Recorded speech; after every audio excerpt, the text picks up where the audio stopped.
ओम साईराम. बघा, काही नाती अशी असतात जी निस्वार्थी असतात. आपल्याकडून कसली अपेक्षा ठेवत नाहीत, फक्त आपल्यासाठी जगतात, आपल्या हिताचा विचार करतात. आपल्याकडून कोणतीही अपेक्षा त्यांना नसते.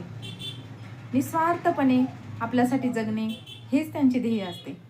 आणि काही नाती अशी असतात की जे स्वार्थपूर्ण होईल किंवा आपण त्यांच्यासाठी काही कामी पडतो यासाठीच ते आपल्यासोबत असतात.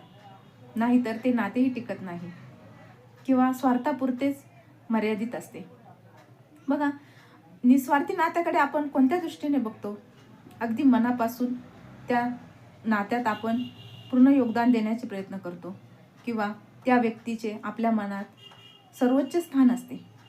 आणि स्वार्थी लोकांचे मनात स्थानही नसते आणि आपणही फक्त ते नाते कडेला नेण्याचा प्रयत्न करतो. तसेच ईश्वरासोबत जर आपले निस्वार्थ नाते असले तर ईश्वरही अगदी मनापासून अंतःकरणापासून आपली साथ देतो.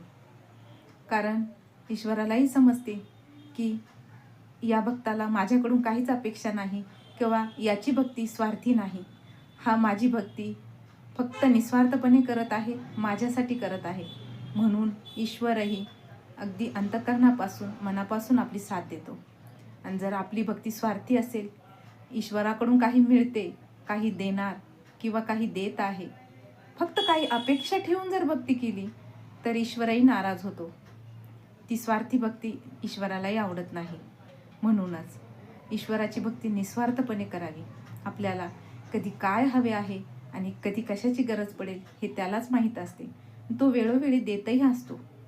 कशाची अपेक्षा न ठेवता फक्त प्रेमाने अंतःकरणाने त्याची भक्ती